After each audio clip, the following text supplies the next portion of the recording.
que desde el momento que yo conocí a Laura, a través de Zoom, no, del internet, buscando ayuda en oración para su amadísimo esposo, Omar, llegó a contactarse conmigo. Y les cuento que normalmente yo no contesto en la página web que tenemos de los Healing Rooms Latinoamérica, y ahora les explico cómo estamos organizados. Las chicas se encargan de eso. A mí me llega una copia de lo que está pasando para enterarme, pero normalmente esa no es mi labor, yo no contesto. Pero ese día, cuando Laura manda un mensaje, yo lo recibo en la noche, y el Señor me ¿cómo se dice? Prompt, me empuja a contestar. Y le contesto, ¿de dónde me escribes? Me dice, de Argentina. Y ahí empezamos la comunicación. Y empezamos a ministrar a Omar. Eso ya tiene un año. En octubre, creo que 22 o 24, empezamos la primera sesión. Y esto, desde el momento que yo los vi, el Señor me dijo, vas a ir a Argentina y vas a plantar Healing Rooms, porque esa es mi labor. Mi nombre es Laura Friend, soy sierva del Señor desde el año 2000. Pertenezco a las salas de sanidad, al Ministerio de Salas de Sanidad, que es un ministerio mundialmente conocido. Estamos establecidos en 83 naciones. Mi responsabilidad, o la responsabilidad que se me ha dado, es el expandir el ministerio por Latinoamérica. Tenemos en Latinoamérica Healing Rooms o salas de sanidad en México, en Ecuador, Perú, Brasil, y ahora estamos en la Argentina. Este va a ser, me imagino, el primero de muchos, porque Argentina necesita Healing Rooms en cada ciudad y quizás varios en las ciudades más grandes. Es un ministerio de poder. Es un ministerio establecido por una persona que vivió ya en el siglo pasado. Este no es un ministerio nuevo o reciente. Tiene una historia muy interesante y comenzó en 1915 por un misionero llamado John G. Lake.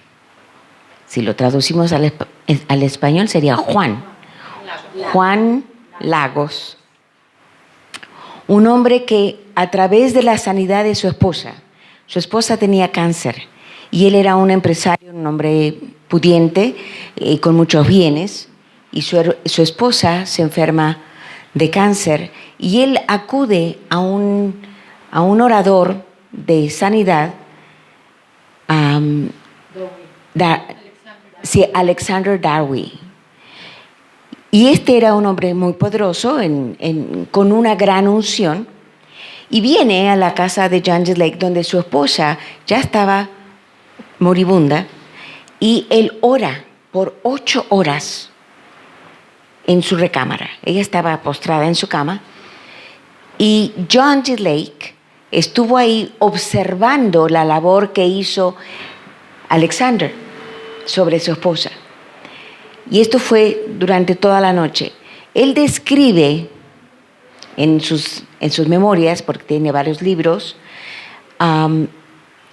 lo que él sintió, lo que él experimentó, lo que él vio, lo que el Señor le dejó ver a través de su unción y de su poder. Se enamoró de eso.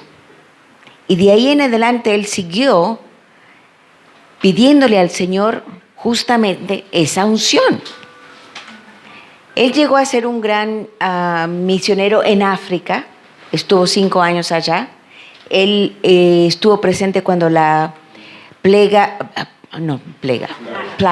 plaga bubónica estuvo en mucho auge, digamos, allá en Argentina.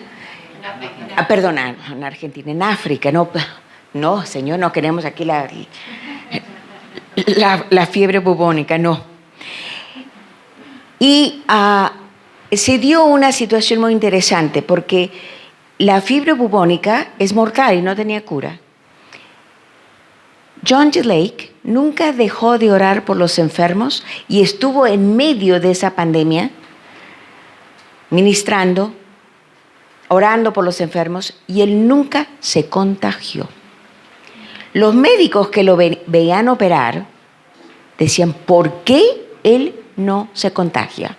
¿Qué hay en él que no se contagia? Y le hacen un experimento. Le sacan sangre y lo ponen en un disco del laboratorio donde estaba el virus y le ponen las gotas de sangre de John en el disco y el virus muere. Pero no era la sangre en realidad de John que mata el virus, era la unción que estaba embebida en su sangre. ¿Cómo vivimos así? ¿Cómo nosotros llegamos a tener ese nivel de poder, ese nivel de saturación de su presencia, de saturación de su unción? ¿Cómo lo hacemos? Si Él lo pudo, nosotros también. Y lo único que necesitamos hacer es clamar por eso. Entregarnos a Él en su totalidad. Y no dejar nada nuestro adentro para que Él realmente nos posea. Porque eso es lo que John G. Lake tenía. Dios lo poseyó en su totalidad. Este es el ministerio que les traemos a ustedes. Y en realidad, en mi opinión, es un estilo de vida. No es una enseñanza para un día y después voy por otra enseñanza. No, es un estilo de vida. Esto nos va a transformar. La manera en que pensamos, la manera en que hablamos, la manera en que actuamos, nos va a cambiar. Porque van a ver.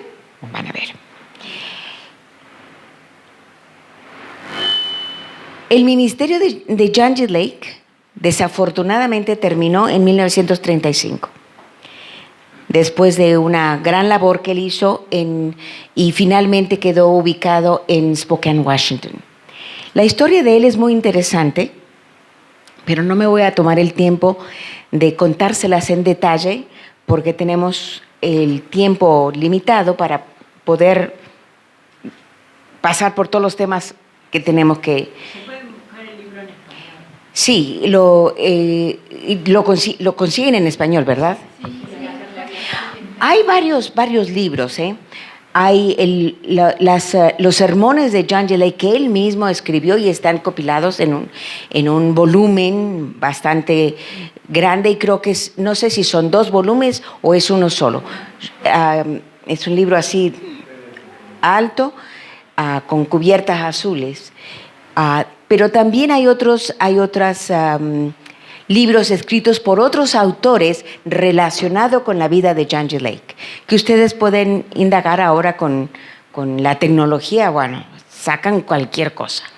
Entonces pudieran, si tienen la oportunidad de conocer más a fondo de cómo empezó todo esto.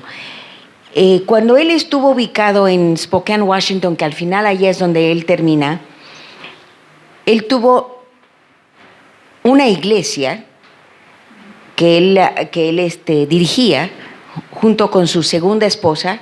La primera muere en África, después regresa a los Estados Unidos, se vuelve a casar, tiene 5 hijos más y termina en Spokane. Pero él pone o instala las salas de sanidad en un lugar neutro, en un edificio de oficinas, en un tercer piso de un edificio en el centro de Spokane, en el centro histórico de Spokane. Y ahí se dieron milagros de todo tipo, maravillosos. La gente venía, en aquellos entonces no había la facilidad de tomarse un avión y llegar al lugar de su destino. Las personas venían de Europa, venían de Asia, venían en barco. Se imaginan la travesía para poder llegar a los Healing Rooms de Spokane o las salas de sanidad. Spokane fue declarado la ciudad más sana de los Estados Unidos. Pero el demonio, como sabemos, siempre está metido en el medio. Le trajo una situación difícil a John G. Lake. Los médicos se levantaron en armas porque ya no tenían pacientes. Los hospitales estaban vacíos. Y acusaron a John G. Lake de practicar medicina sin licencia. ¿Ve? El enemigo que, ¿cómo se dice? Crafty, astuto, utiliza algo posible simplemente para parar la labor del Señor. Cuando él está delante del juez, en esta demanda o en este juicio, él le dice: señor juez, yo no practico medicina. Yo oro por los enfermos. Yo no uso absolutamente nada que tenga que ver con medicina para orar por los enfermos. Y para demostrárselo, yo lo invito a que venga este domingo al auditorio del high school, de la preparatoria local, para que usted mismo lo vea. Obviamente eso despertó una curiosidad en toda la ciudad. Los medios de comunicación, la radio, el periódico, anunciaron el evento. Estaba, ¿cómo se dice? Lleno de observadores y de curiosos y de la prensa y demás.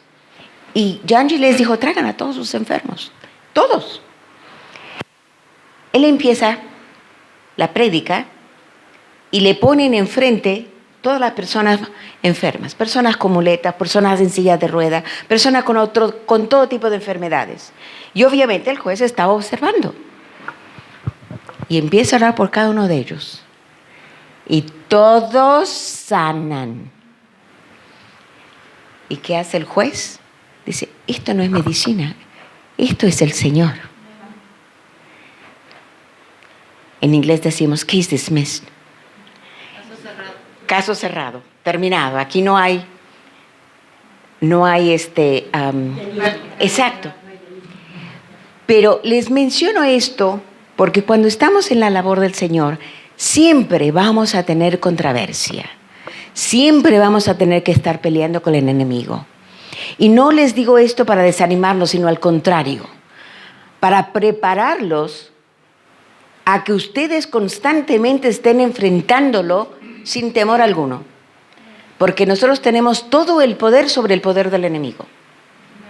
Y si nosotros realmente abrazamos ese concepto, lo entendemos y lo aplicamos a través de nuestro espíritu, el miedo, el temor, los ataques del enemigo nos van a importar un bledo. A mí no me importa, ahí quedó. Pero esa actitud es la que tenemos que aprender a tener.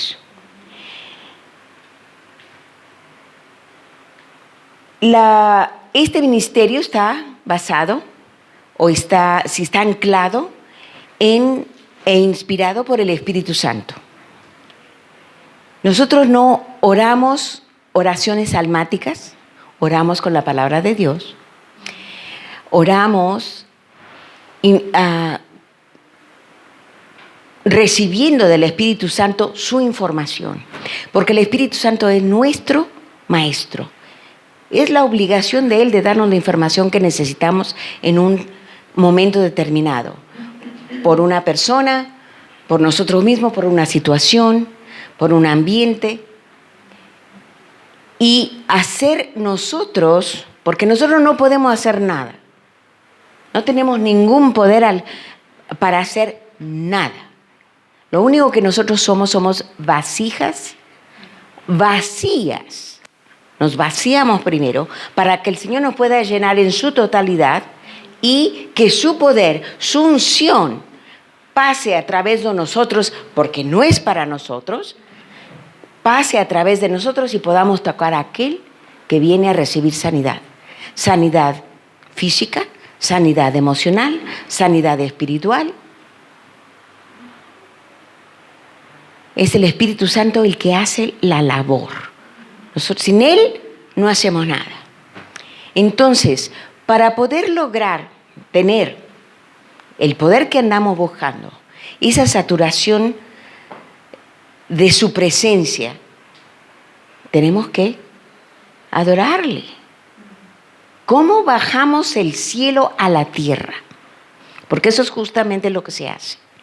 Bajamos el cielo a la tierra. El cielo no está en un lugar lejano, inalcanzable. El cielo está aquí. Y nosotros lo podemos bajar siempre y cuando tengamos la posición adecuada para hacerlo, para que Él pueda manifestarse a través de nosotros. Y eso es justamente lo que vamos a aprender hoy. ¿Ok? El ministerio tiene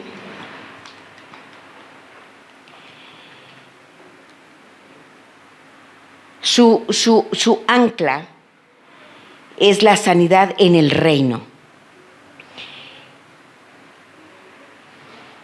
Tenemos que tener un entendimiento fundamental del reino de Dios. Si no tenemos un fundamento sólido, entonces corremos el riesgo de entretenernos en cómo sanar a los enfermos sin tener una verdadera comprensión de los fundamentos sobrenaturales de Dios. Dios es espíritu y nosotros debemos movernos en el reino sobrenatural del espíritu. Allí es donde se lleva a cabo la batalla. Todos nosotros tenemos la tendencia de solamente movernos de acuerdo a lo que vemos en lo natural.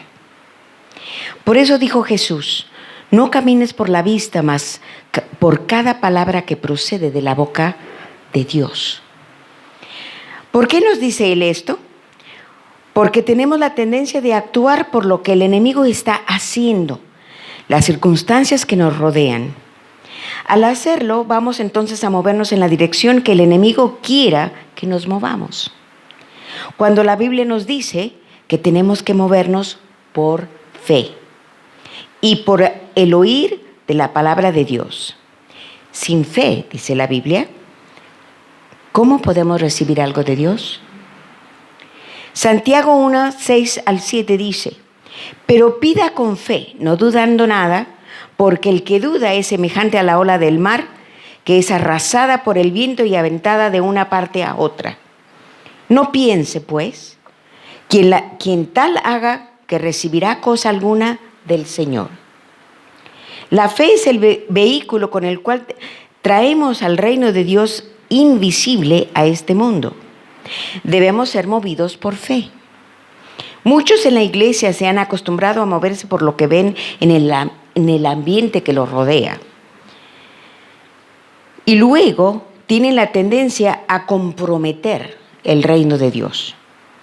Cuando esto sucede, entonces establecemos un espíritu religioso en la iglesia en vez de un espíritu de revelación. El espíritu religioso es un espíritu demoníaco. Así que cuando hablo de él, estoy hablando de un espíritu que causaría a un extremista religioso detonar una bomba en un autobús lleno de personas y pensando que él mismo ser una persona temerosa de Dios. Este es un espíritu que causa que un cristiano que es salvo se siente en una banca y no sea activado a través del espíritu de revelación. Es el espíritu de revelación el que causa movimientos en la iglesia y quien nos revela lo que el Espíritu Santo desea hacer en la iglesia. En cambio, el espíritu el espíritu religioso no quiere que haya avance, no permite que la iglesia tenga un movimiento, la quiere dejar estática, sin crecimiento y sin avance, metida en sus tradiciones. La revelación camina por el oír porque produce fe para que el cambio pueda ocurrir.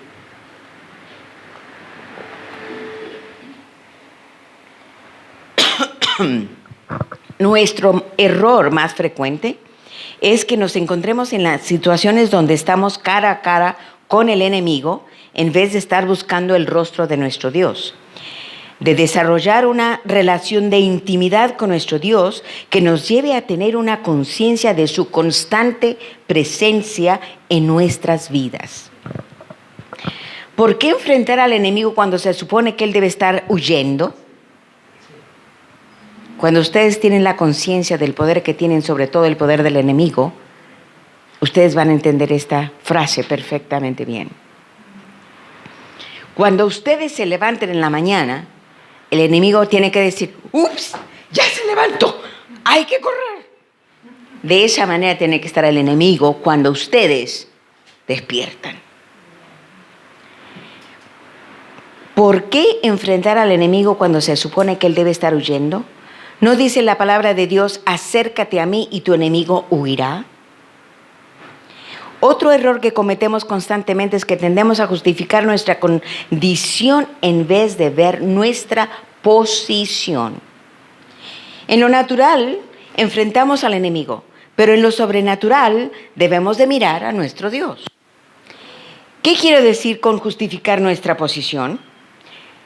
Que por naturaleza humana caemos en la trampa de querer enfrentarnos al enemigo, quien causa que caminemos por lo que vemos, ya que trae a nuestra mente las circunstancias que nos rodean y nos abruma con todo aquello, así tenemos los ojos puestos en lo que el enemigo está haciendo en nuestras vidas y no hace creer que no podemos ser liberados de esas circunstancias. Esa es una estrategia del demonio llevándonos a vivir solo por lo que vemos y sentimos. Cuando estamos heridos, cuando recibimos ofensas, cuando estamos dentro de una situación traumática, lo que el enemigo hace es traernos esa situación una vez y otra vez y otra vez y repetimos el disco. Y ahí estamos, dale y dale y dale, en lugar de salir de ahí, de esas circunstancias y enfrentarse con la cara de Dios.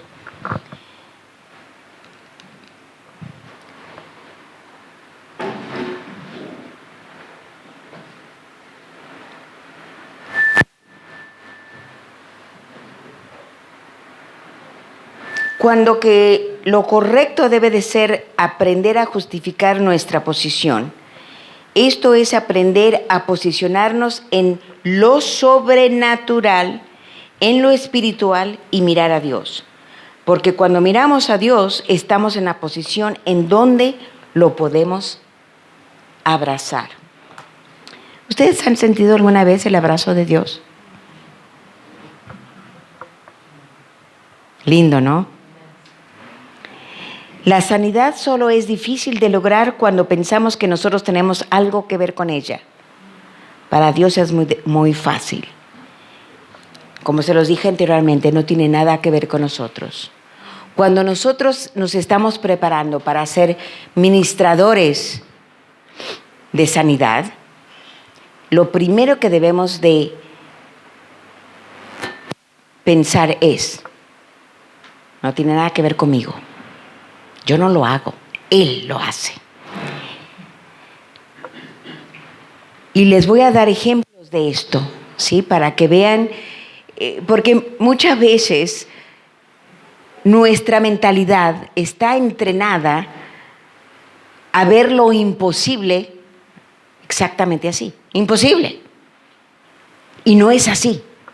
Nosotros tenemos la habilidad de hacer también lo imposible. ¿Por qué? Porque Él es el que lo hace, no nosotros. Y lo van a ver. Es triste darse cuenta que muchas personas se han abrazado al enemigo en vez de abrazarse a Dios.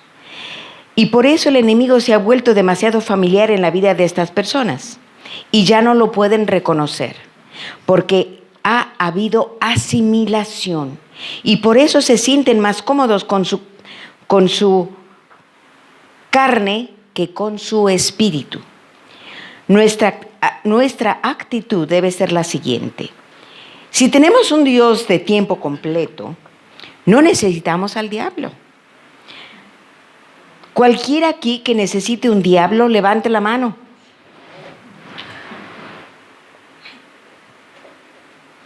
La razón por la cual la Biblia nos dice que el diablo está bajo nuestros pies es porque ya está y ha sido derrotado. En Lucas 10:19 la palabra dice: les doy poder y autoridad sobre todo el poder de su enemigo. Tomen esa escritura, grábenla como puedan en su mente, en su corazón, en su espíritu. Lucas 10:19. Les doy poder y autoridad sobre todo el poder del enemigo. Ustedes tienen autoridad sobre todo el poder de su enemigo. Él no tiene autoridad sobre ustedes. Todo significa todo. No una parte, no una porción, todo. Necesitamos llegar al momento en que nos demos cuenta de que la autoridad y el poder que Dios nos da son absolutos debido a que somos hijos del Rey. Cuando leemos el Nuevo Testamento, ¿qué estaba trayendo Jesús? Él ansiaba el reino de Dios. No solamente estaba trayendo sanidad y milagros. Jesús dijo: cuando estas cosas veas, sabrás que el reino de Dios está descendiendo a la tierra. En Mateo 6:10, Jesús, aún nos dijo el orar así: vénganos tu reino, hágase tu voluntad en la tierra como en el cielo. Yo les pregunto, ¿quién tiene que cumplir su voluntad? Él no dijo: conviértanse en oyentes. Dijo: conviértanse en hacedores. En Santiago 1:22 al 24 dice: pero sed hacedores de la palabra y no tan solamente oidores, engañándoos a vosotros mismos. Porque si alguno es oidor de la palabra, pero no hacedor de ella, este es semejante al hombre que considera un espejo su rostro natural, porque él se considera a sí mismo y se va, y luego olvida cómo era. Dios no tiene que hacer nada ya. Nosotros somos los que tenemos que cumplir su voluntad. Nosotros nos convertimos en el cumplimiento de su voluntad cuando nos convertimos en hacedores de su palabra. Existe una razón de por qué Dios llama a su palabra la verdad. Es porque la verdad requiere evidencia. El enemigo es un mentiroso. No hay verdad en él, mas Dios nos da la verdad donde hay evidencia. Veamos esto con mayor claridad. La verdad tiene evidencia, pero por eso se llama verdad. Esto quiere decir que hay prueba de ello en el cielo, pero por ahora no hay esa evidencia en la tierra. Entonces nos hacemos hacedores de esa verdad para que pueda tener una demostración, una manifestación en este ámbito natural. ¿Sí lo entienden? En Marcos 11:24, y esto es muy importante, la voluntad de Dios ya ha sido cumplida por Dios. Pero el cumplimiento de su palabra en la tierra está dependiendo de lo que hacemos y no de lo que Él hace, porque su palabra es verdad y ya se ha cumplido. En Marcos 11:24 al 26, por tanto os digo, que todo lo que pediréis orando, creed que lo recibiréis y os vendrá. Lo que nos está diciendo es que cuando oremos, pidamos. Tenemos que creer que ya lo hemos recibido al momento de orar. Tenemos una mente y una imaginación que el Señor nos dio increíble. Y cuando estamos orando y pidiendo lo que queremos pedir, en nuestra mente tenemos que ver ya la realidad hecha, ¿sí? Para que recibamos nosotros y impartamos lo que estamos recibiendo a la persona que lo recibe. Estamos viendo manifestada la contestación a nuestra oración. Un ejemplo rápido. Yo veo una persona en una silla de ruedas y lo primero que veo a esa persona levantándose y caminando empujando la silla de ruedas. Inmediatamente me viene esa imagen. Entonces, de eso es lo que nos está hablando aquí, ¿sí? Y aún ni siquiera he orado por la persona, pero la imagen ya me la mandó el Espíritu.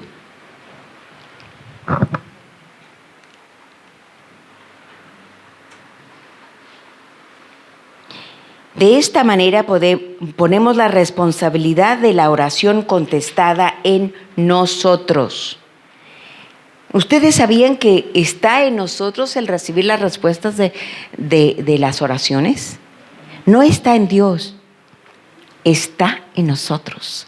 Él ya lo hizo, Él ya nos dio el poder.